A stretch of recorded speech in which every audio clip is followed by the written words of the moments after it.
All right, Phil, it's really great to have you on the show right now. We're kind of doing this right on the spot because you're on Parliament right now. I am. Yeah. That's West Block behind you, and I wanted to have a chat with you because what you're doing right now exemplifies kind of what the situation is for a lot of us veterans. In the sense that there's a sentiment that things are not going right, and you're kind of at the heart of what can happen to a veteran that quote unquote doesn't play ball. And I want to have you tell the story as to why you're on the Hill right now, and what your call to action right now is to not only Veterans Affairs but to all veterans out there. So Phil, thanks for deciding to have a chat on the Hill, and let's get into your story a little bit and share where you're coming from. All right. Well, look, thanks a lot, Dave. And I'm a big fan of Hard to Kill. I think you're doing amazing work, and I'm a huge supporter of the veteran community. To my brothers and sisters out there, I think every one of you, just the most amazing, special people, and it touched me deeply. So the reason I'm here is partly on my own account. That is what actually was the catalyst that spurred this, but it's only one step in a long history and a long story. And I will clarify one point. You talked about people that don't play ball. I have been playing ball. I have been absolutely playing ball with these people for 25 years. I was medically released in 1998 after 12 and a half years of exemplary service. Not just my own account. There was paperwork to back that up. I was kind of recommended for promotion all the way along, and I'd had a great career. I loved my career in the armed forces. I loved it. I told everybody, and still to this day, best thing I ever did in my life, and best people I ever worked with. Right? Absolutely, like bar none. And I know others didn't all have that same experience. And I'm sensitive to that. I did have a golden career. It was absolutely professional in every respect the whole way along. I didn't have any untoward issues. I wasn't around any untoward issues. Not that there weren't, personnel things that came up, or, people are people, right? That's just man management or people management. Sorry, let me update myself a little bit, right? But in any case, like I said, I had a great career, and I flew search and rescue. I'm an air navigator. I was my first choice of posting. I was posted back to my hometown. It doesn't really get any better than that. I was 25 years old. I posted my first squadron doing rescue in my hometown with a new baby, and first house. It was pretty golden times, right? Offline air shows on the weekend and doing rescue missions all week. I think it didn't get much better than that, right? I felt lucky to be alive, and I couldn't believe anybody was paying me to do this. So, and then of course, I was a freshly minted young aircrew, all hot to trot and ready to go. I basically followed Tom Cruise through his whole movie career. Nice. Like when he went to risky business, when he went off to biz school, that's the end of the 80s. I went off to biz school right with Tom. And that's actually where I joined the armed forces. I did a project in business school studying procurement, business government relations was the course. And I literally got so upset about what I was studying that I joined the armed forces. I had always wanted to fly anyway. And in this study I did, which was a study of the F-18 procurement, I just was, I don't know how to say it, dumbfounded, amazed, sickened by how badly we do procurement, and the price that the men and women who serve pay for having the wrong gear at the wrong time, being asked to do the wrong thing, and we do it. By God, we do it. Can do. You name it. We do it, and we don't quit. And we take casualties, right? Including ones that we shouldn't do. But we all sign up for those risks, and that's acceptable to us, right? We're there for national service. We are there not to be expended or wasted or used. And when that rare circumstance comes that we're looking at that level of sacrifice, that's a command operational military decision, and that's part of the team and part of the member, and each individual member of the armed forces. It's got nothing to do with here or the policies. Like when you're that level of committed, which everybody I worked with was, like that's about the team. That's about the armed forces that gets passed generation to generation, person to person, experience passed to experience. Right? And that's the way our armed forces has always been. Through our British tradition, which we're fortunate to have, which is based on a Roman tradition. This is an ancient profession. It's a calling. They talk about the 3% of people that do first responder and military type of duties, the heavy lifting in society that makes things work. In any case, like I said, we're special people, and that is also a very special relationship between us and society. Typically in Canada, between us and the crown. That's the way it's always been posed. Just a little history lesson. If you go back a few hundred years, you got paid by what the king took, right? You got a cut. That's how it worked. When you went and invaded France or Spain or wherever you were going, you got paid part of what was taken. The spoils of war. You did, and back, if you go even further back, a couple thousand years, you were above average income as a soldier. You're above middle class as a line Roman soldier. If you were an elite soldier like a centurion, you're upper class. Mm-hmm. You might get killed, but your wife has a nice house. So anyway, the point is, this all changed a couple hundred years ago when they invented these shiny baubles. They figured, we mint coins. If we mint these things and put a ribbon on it, these guys like that stuff. I can give them one coin instead of a bag of gold. And so that's what we started doing, right? And that's kind of okay.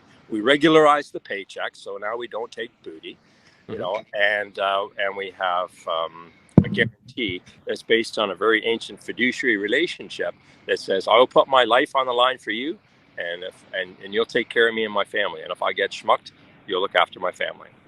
Because I don't have to do this. This is a volunteer army in Canada, right? These are professionals that make decisions, just like I did. I was a great student in school. I had options, as an athlete and a scholar, relatively speaking, and so I chose this career out of, a deep personal commitment to defense and security of Canada. And I wanted a life and a career with meaning, like pretty much everybody I ever met in the armed forces. We want to make a difference. We want to have meaning in our life, and we want to change something for the better. And that defines the armed forces, right? The Canadian Armed Forces are known for our heart, for the good we do, right? We're also known as kick-ass soldiers. Mm-hmm. You can ask anybody in any country, at least up till now, like when it's a war, when we are fighting, you always want to fight with a Canadian. We don't quit. We take our objective. We don't care about the head, right? We go to the end. And, it means a lot to me personally. Sitting here, this is the view today. This is the West Block behind me. I'll turn around a little bit while we got a moment of silence. That's my flag. I'm not allowed to show my signs when I'm up here on Parliament Hill. They won't bother me as long as I don't have any signs or not making a fuss, right? Okay. As long as I'm a tourist.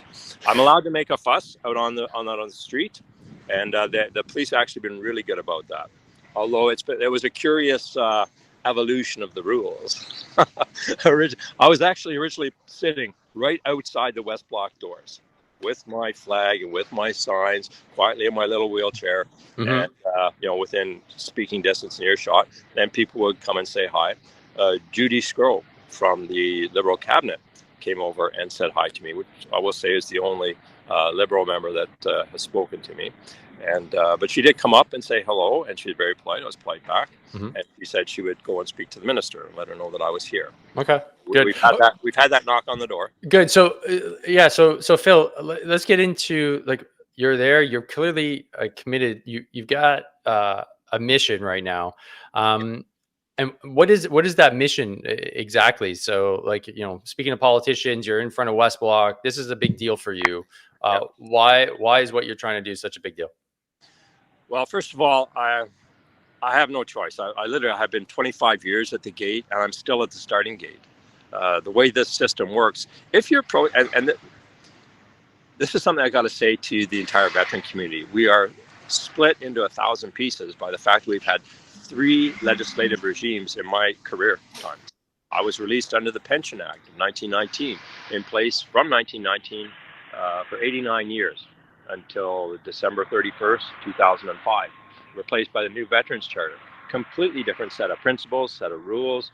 They absolutely changed the game, and many parliamentary studies have confirmed that the actual cash in pocket outcome to the veteran community was somewhere between 30 and 50% less.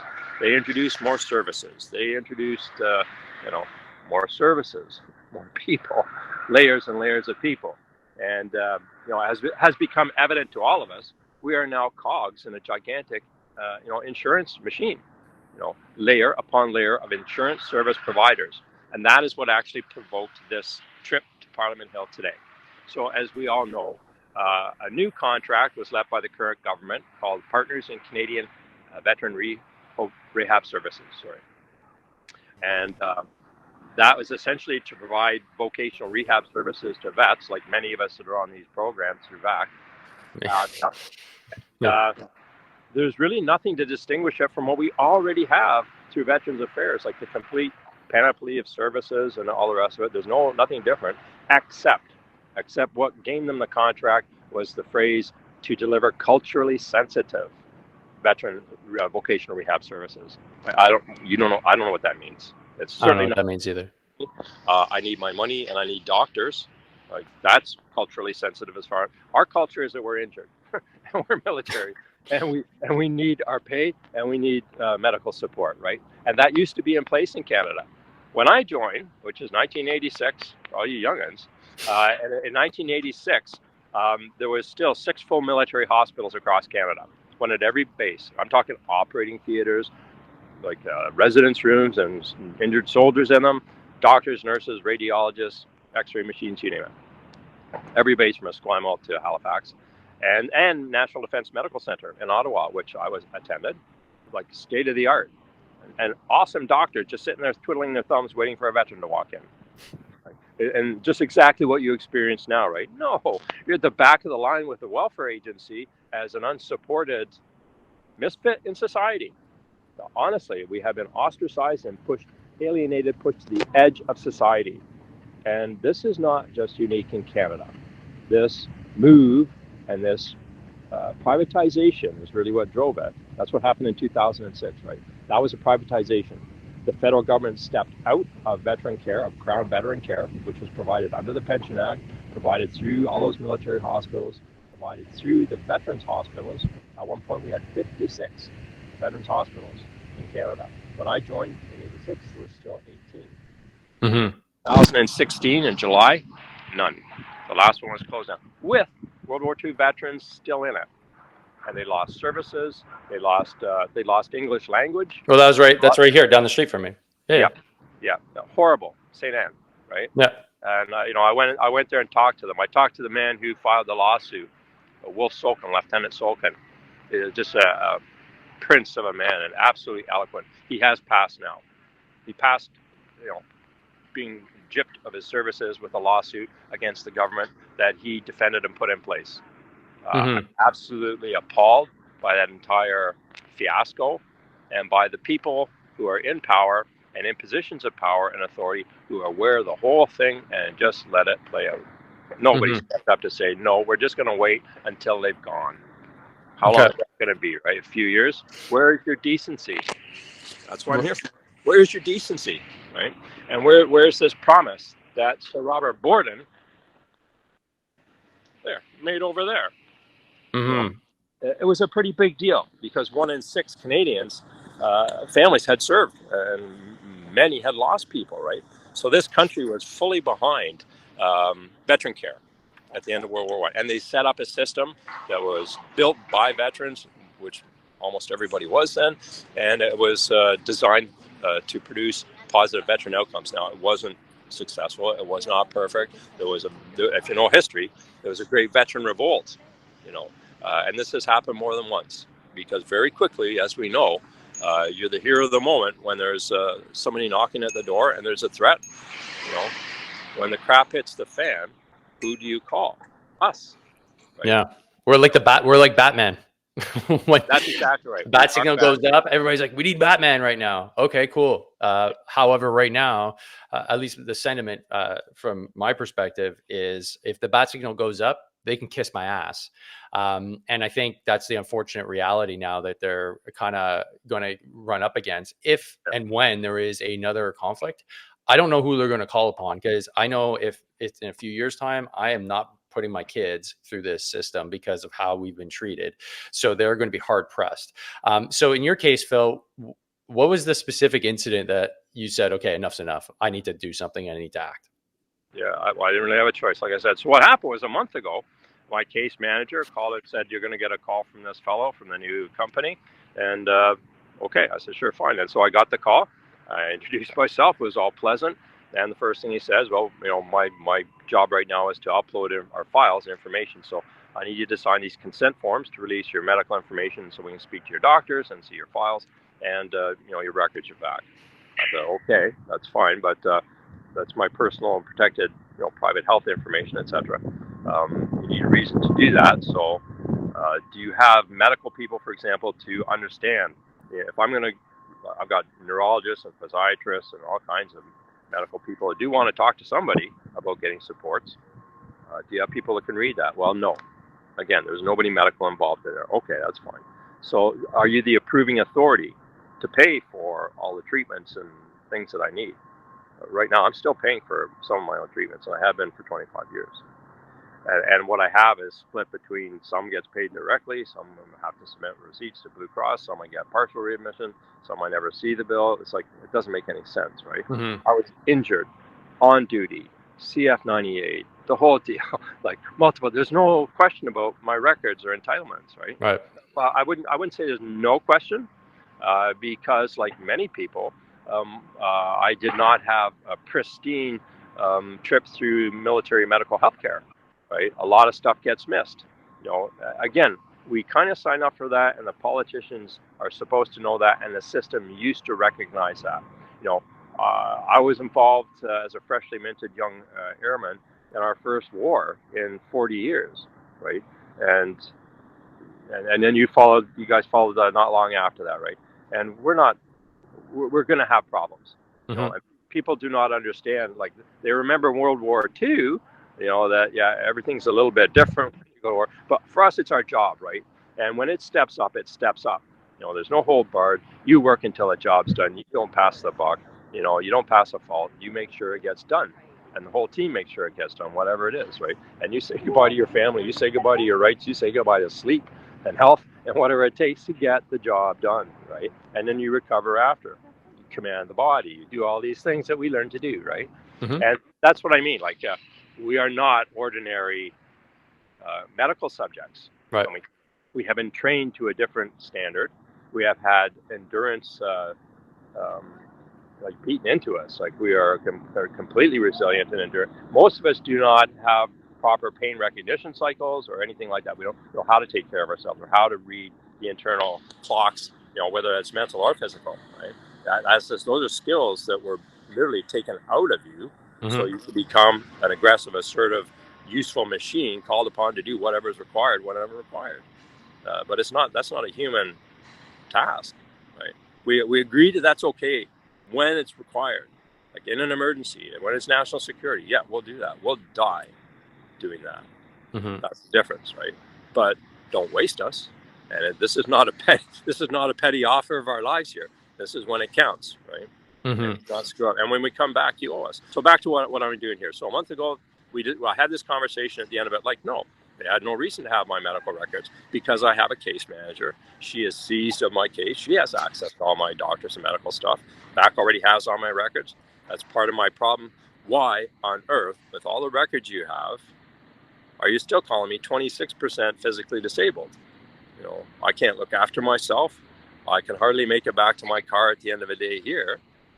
And when I do, I'm frozen, catatonic for about 3 hours before I can even get home. And sometime when I'm brave enough, I'll make a bit more video about behind the scenes.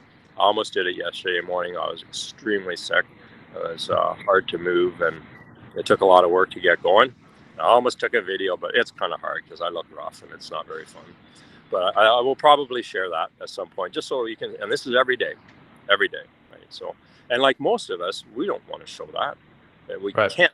I cannot show weakness. Can't. It's fundamentally like somebody will kill me. You can't do that. We're built to be like, no, we're strong, we're tough, and that's it. And it doesn't matter if we're missing limbs or anything. It's like, no, we're all eyes up. And that's just built in hard. And it's not a mental illness, for fuck's sakes. We made us that way, and we're good at it, and we're proud of it, right? And it's an actual disability that needs to be treated as something special. Like, we have been disabled from that kind of self-feedback on purpose, and we carry that with us all our life. So we're a special kind of patient. And see, we used to have these veterans hospitals and military doctors and people that knew us and knew the whole context of our injuries, right? And you could go in to see a doctor who was dealing with military people all the time, and they know if you're on a ship, they got a good guess of the type of things that they're seeing. If you're air crew, they got a good guess. If you pound the mud, they know what they're looking at, right? Mm-hmm. And by the way, when I went to the United States for treatment in 2015, thanks to the Marines who brought me down to a brain treatment center down there. Mm-hmm. And I was really sick then, and then, they sent me off to a few places. Anyway, they sent me to a military doctor right outside the Marine base down there. And my God, I didn't say 2 words. And this lady, she actually put hands on my body, which my own doctor hasn't done a physical in 4 years here. I don't know. Anyway, so this doctor kind of runs her hands over me and started telling me my injuries, including stuff I forgot. It's like, holy shit. Like that. Okay, so that's a military medical doctor that's used to seeing people, and the blank stuff on our face, and she'll go right past because we cannot report. Yeah. Yeah, because we've been, like you said, the conditioning and the ability to put aside things that normally for like a civilian that hasn't been trained would be freaking out about, like, oh my God, like all of these conditions are flaring up. I don't know what to do. But in our case, we can be stoic, we can push through, and until you have a professional that can actually recognize, hey, hold on a sec. If you tell some, like a military veteran, okay, do this test and do it to the best of your abilities, you'll do the test even though you're in pain and keep going through, even though the test is supposed to identify, are you in pain? You'll be like, no, this is a test. I can push through this. And that doesn't correlate to what they want to see so that they can evaluate you properly. And I've been through that. I was literally just through that this week. And it seems like almost setting you up to fail because you do better on a test. Because for me, if they give me like a manual labor test, I'm going to crush it, even though I'm like, man, everything hurts. Like this isn't good. And so in your case, if I understand correctly, you're going through the new process with the new organization, and the unwillingness on your part to say, hey, like, this isn't cool. I'm not sharing my medical information, knowing full well that they don't have any reason to look at it other than the fact that this is like the new standard in order for you to receive benefits. They've essentially said, oh, you don't want to play ball? Fine. No benefits for you, Phil. Is that what I'm understanding? That's exactly what happened, right? So I came to an agreement with the new company on the phone. They agreed. Yeah, you know what? You're right. And sorry, is this PCVRS? PCVRS, yep. So I won't say the name, but the guy I was talking to was like, yeah, you're right. Well, send a note to Veterans Affairs and tell them to do a workaround and a waiver or whatever. Mm-hmm. There we go. Sorry, I had a call there. Got rid of it. Yeah. And see, I have no continuity. Well, one interruption, and I don't remember what we're talking about. PCVRS, they said, yeah, we'll do a workaround with VAC. Yeah. And we'll go from there. So not to stretch it out. Yeah. So I'm expecting something like that. The phone starts ringing off the hook, which they're not supposed to call me because I have amnesia and I have short-term memory loss, and I can't necessarily, like, I'm in a high point right now that I can hardly explain. I'm in a remission. I couldn't form a sentence, months ago, a year ago, I just looked like I was a stroke victim, right? Mm-hmm. So, and this won't last forever. This is my 4th remission that I count. I'm talking about methylquin brain damage on top of concussions and poisoning and other things I had. So it leaves you with a brain disease called chronic quinoline encephalopathy, which is basically your brain cells just starting to eat each other in certain very inconvenient places in your brain, on your brain stem. I'll get back to that, but let's finish the story. So we come to an agreement that they don't need my information, that my case manager's got everything. I get phone calls off the hook, and then I get a letter giving me 19 days to comply, saying you will comply and sign these consent forms. And then they added the condition that made it a requirement, because we're going to go get you to do a test for some, tested for, what's it called? The permanent DEC, right? I don't know what that is. Oh, a DEC. It's some kind of permanent. It just says you're not on rehab. You're done. You're not going to work for the rest of your life. Oh, deferred. Yeah, okay, deferred earnings capacity. That's it. Oh, right. Yeah, that's right. Yeah, deferred earnings capacity. So, in theory, that all sounds fine, right? Because I'm very likely, like, although I'm working right now, this doesn't last, and this will burn me out. So the point is that they create this thing, but I have been 25 years. I'm only at 26%. They're not talking about changing any of that. They want to just package me off, right? Which is how they work. They give you pennies on the dollar that everybody's been served, right? All the veterans have been served, and they get a little bit of an amount you have no idea what the denominator is. Like they give you a fraction of your money, but you don't know what your entitlement is. You don't. None of us know what our rightful entitlement is. Me, I think my entitlements are grandfathered to the Pension Act.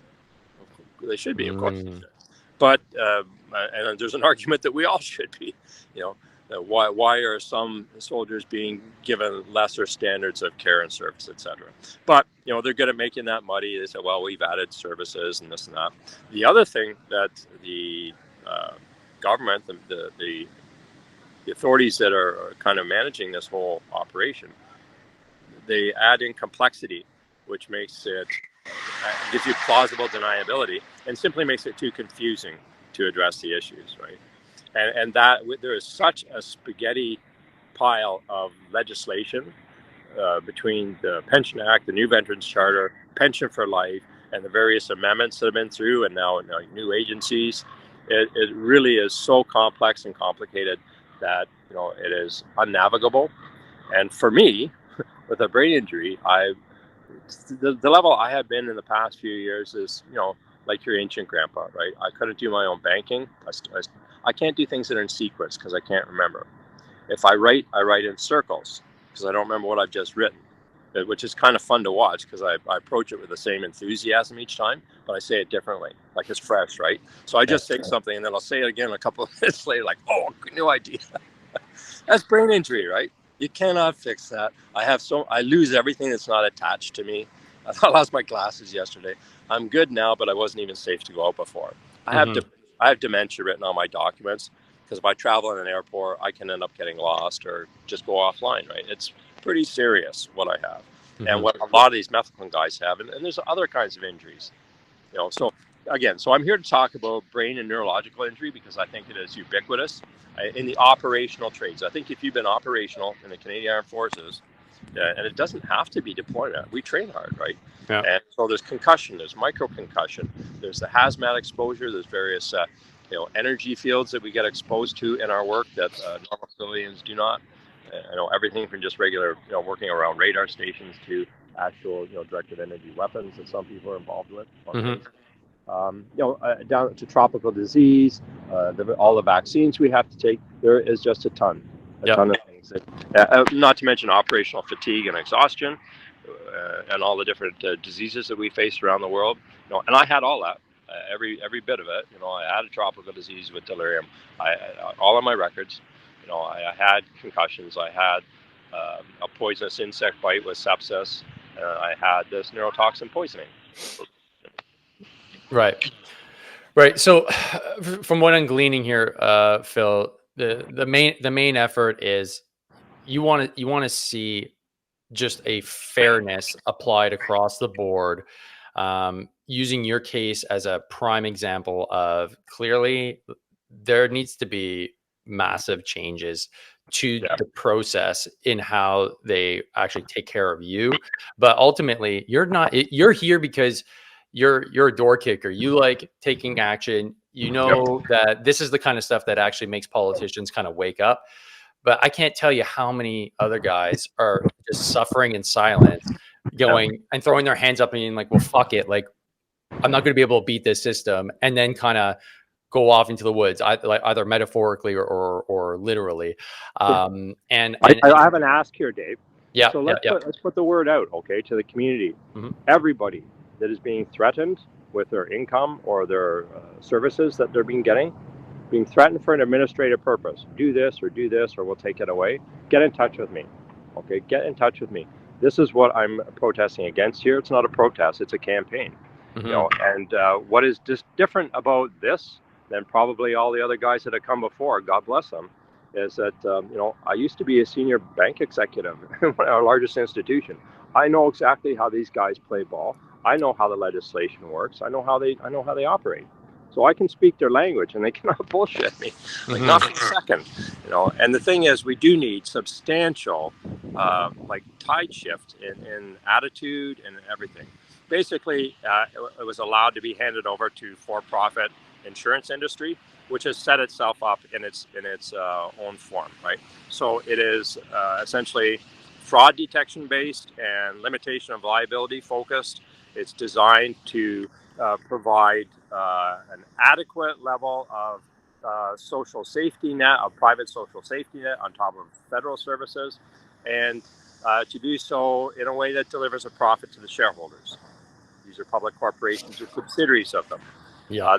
This move to not-for-profit corporations is again a lot of smoke and moving shells. These are old games, right? Again, adding complexity. So what can we do about it? I'm asking simplicity. Simplicity. What do we need? We need it simple. Like, first of all, we're talking about soldiers. No question about identifying who that person is. Injuries. We have very modern information and diagnostic systems now. They may be faulty in the military, but there are the resources in place to eliminate a lot of ambiguity in terms of what people have, right? And ideally, all this should be done. Like, there should be a seamless, internal, automatic transition from injury to entitlement within the CF, like immediately, through modern information systems, through modern algorithms, with the required checks and balances put in place to streamline this. Like, I've worked in many organizations, including all the best in our country, the best companies. I've never seen anything so entirely backwards, inefficient, ineffective, and ineffectual as Veterans Affairs. It has been on the back burner politically for 3 or 4 decades. We've had, I think, 21 ministers now since Chrétien. Yep. Yeah, it's a revolving door, and everybody kicks the can down the road, and they're kicking a bigger and bigger can, and they know it. See, that's why I keep getting moved further away from the West Block, because I'm here to remind them that they know it, and they know what they're doing, right? Yeah. And so this is why it's got to stop. What I'm asking for is, first of all, to remove this. I'll just call it straight out. It's economic terrorism. It's coercion. It's behavioral coercion of our community. Being able to hold our entitlements hostage, that is just plain wrong.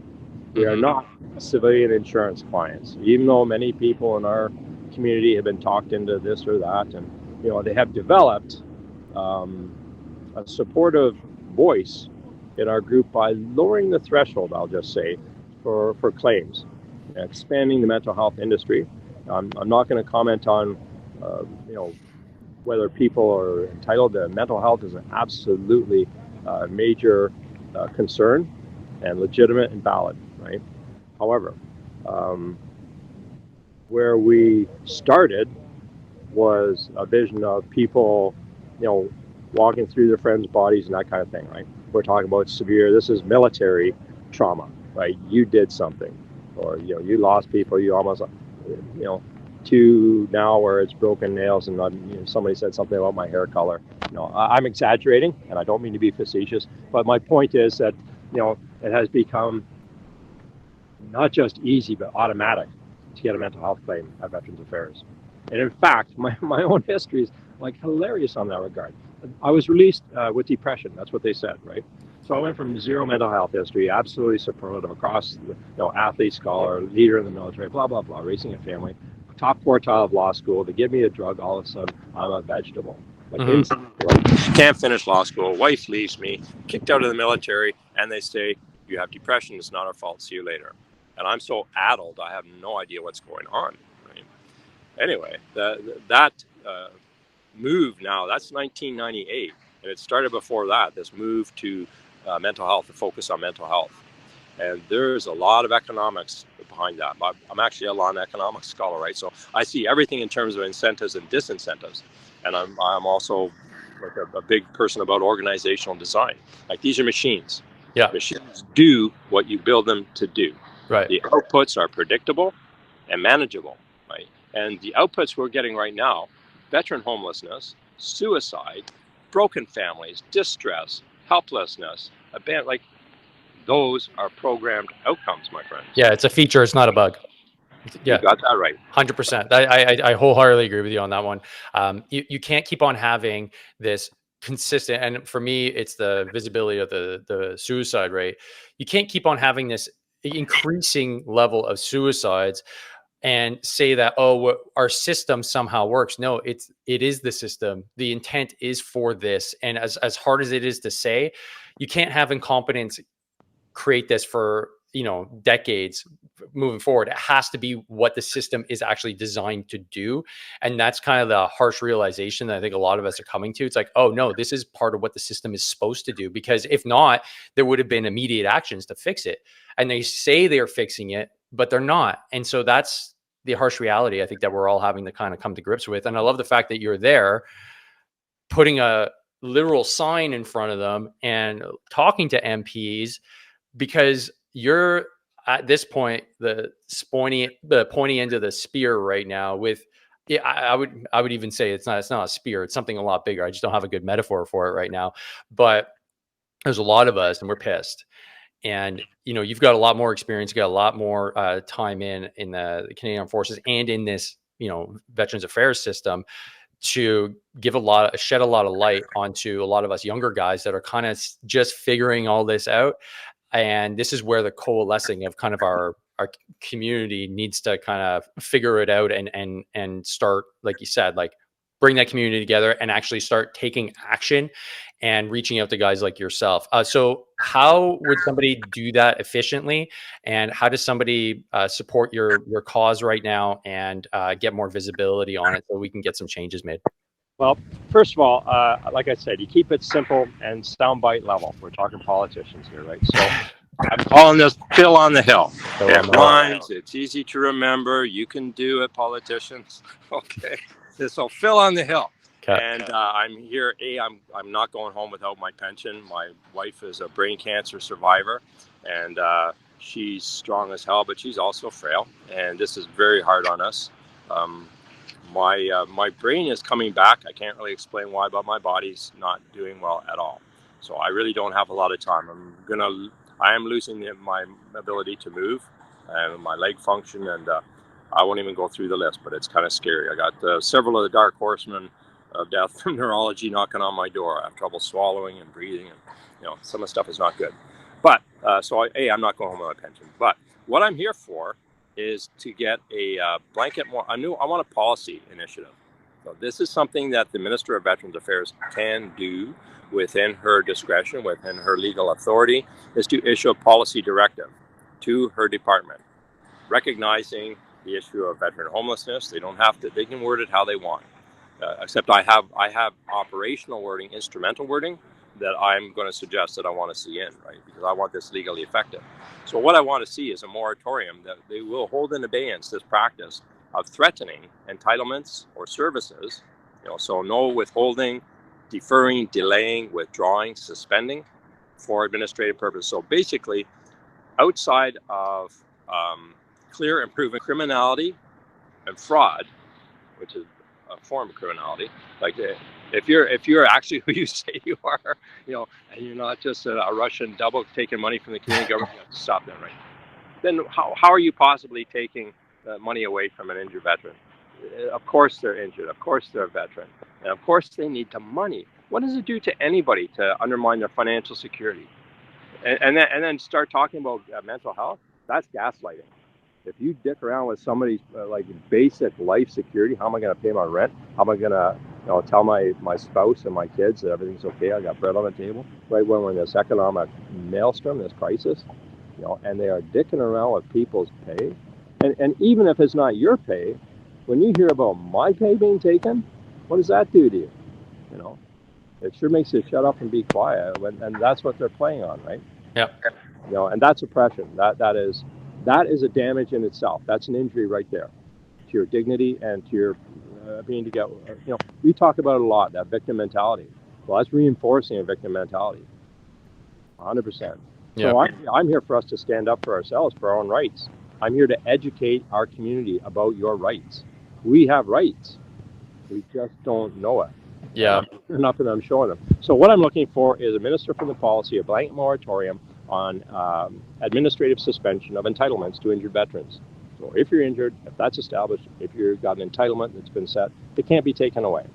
You can be migrated through the program from one thing to another. I can work with that wording, right? But I'm just saying, you don't cut somebody off. You do not leave them without. And I got left without 3 years. last time they did this. Mm-hmm. In 2017, so this isn't my first time around. That's why I'm here.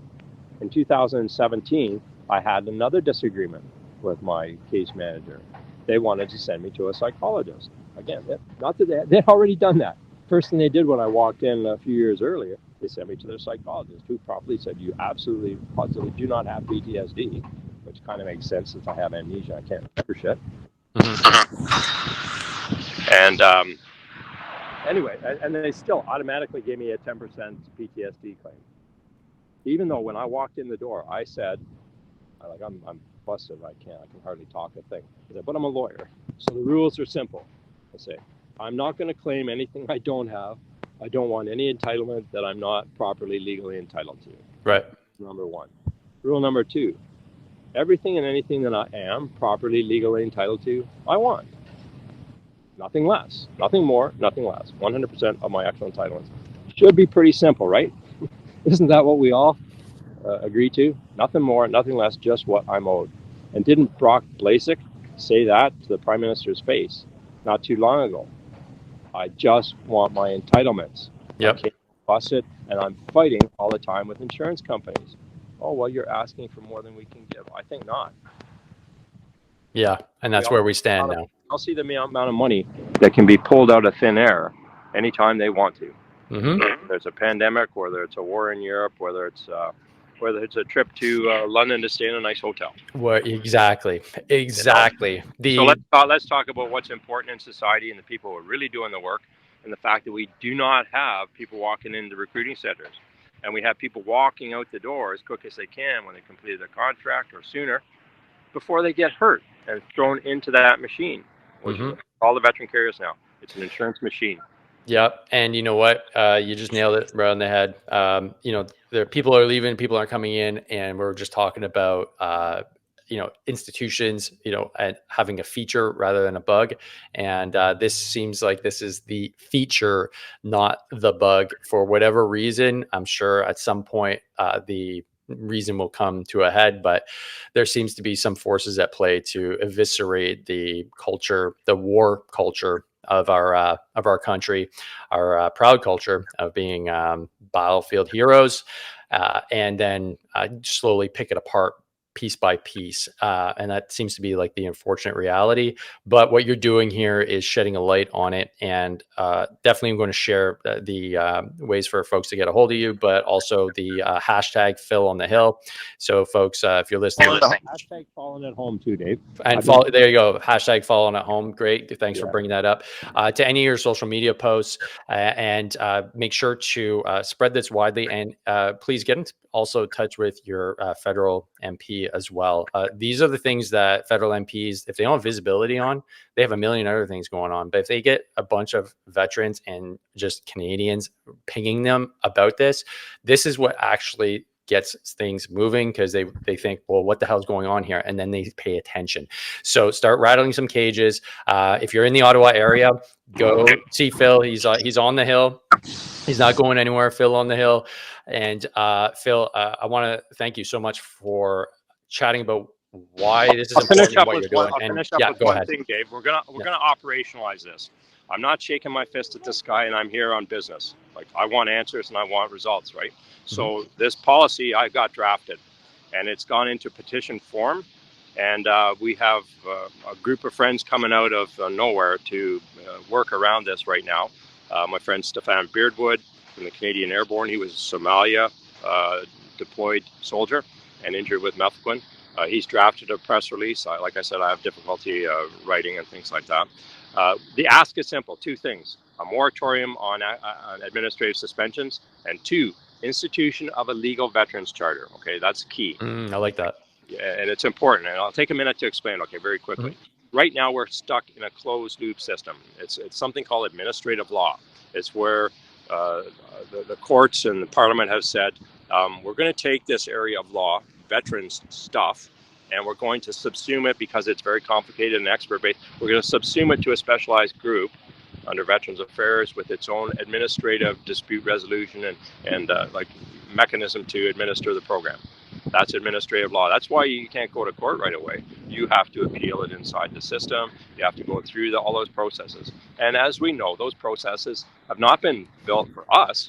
Those processes are built to defer, delay, deny, and ultimately frustrate any attempt. They are limitation of liability mechanisms. They're barriers, right? Inappropriate, and especially in a modern information age. So how to break out of that? The big question, how we're stuck out of. Well, you break out of that by giving a key to veterans. The key we need is the key to the courts. In a court of law, you have rules of evidence.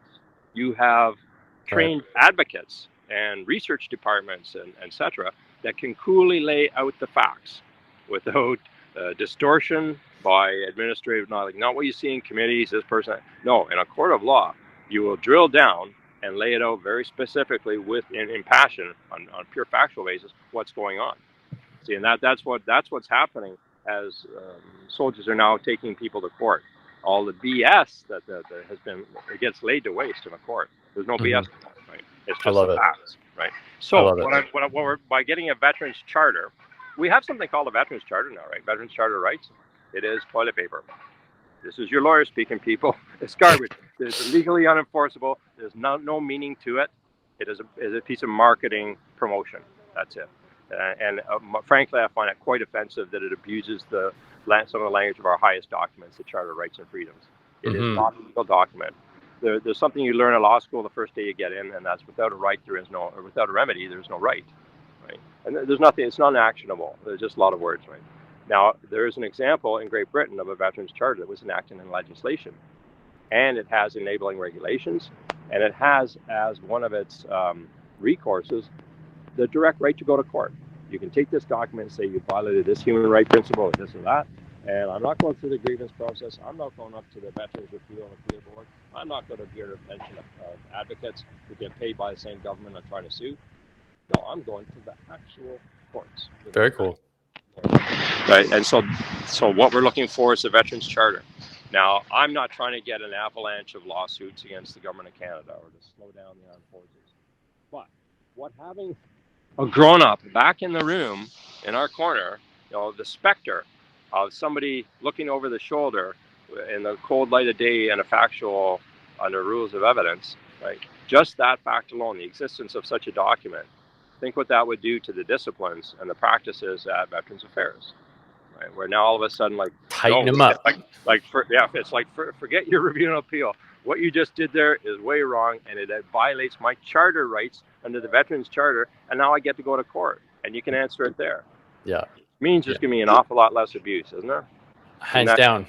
And we need that. You know what? It's not just in the Veterans Affairs. It's in the CAF. It's across the board in Canada. Yep. We need to have more rigorous ability to hold people accountable in a court of law and hammer them when they abuse their power, because that's all I've seen now for the last year talking to Valor Law about all those CAF members that were kicked out for not wanting to comply with something that wasn't even an order. It just boggles the mind how bad it can get. And it seems like this is just the Canadian way. And it's deeply troubling to me and everybody else that has any visibility on it. So I'm glad that this is something that you're championing, and with your background, obviously, you know exactly what you're talking about. So love to get more people involved. 100%. I've spoken to Catherine Christian before. I'm a huge fan of Valor Law. In fact, if Catherine wants to take a look at some of this, you're welcome to. And, Catherine's on the case. I would like to see Valor Law and others like them empowered, and like, her voice is good. She's a committed person.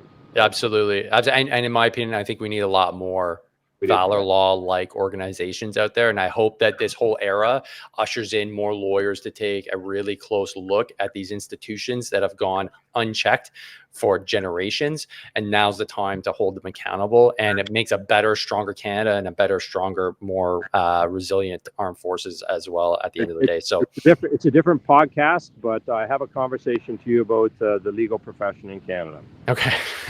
my sub podcast down the road. So Phil, thanks so much. I know it's actually a pretty warm day today, so I'm sure you probably want to water up, get into the shade. And I really appreciate your time, man. A great great of you to hop on the podcast, and good luck in your endeavors. And I hope folks here really are able to get on board and promote the cause, and let's get some action on the ground for your campaign. Talking to lots of members of parliament. I've got 7 on board, and we do have allies. Okay, we do have allies.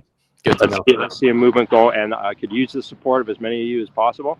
And if any of you are having problems being unfairly treated, shoot me a message. Okay. Awesome. Thanks, guys. Thanks, Phil. Much appreciated, man. Take care. Peace. I hate t-shirts that get floppy in the arms after 10 washes. So that's why I created a bunch of t-shirts with high quality cotton just for you, so that you can go to the gym and look fresh, sport some philosophy, and smash those PRs looking good. So you need to head to davemorrow.net/merch, grab yourself a hat, grab yourself a t-shirt, grab yourself a sweater, and support the cause today.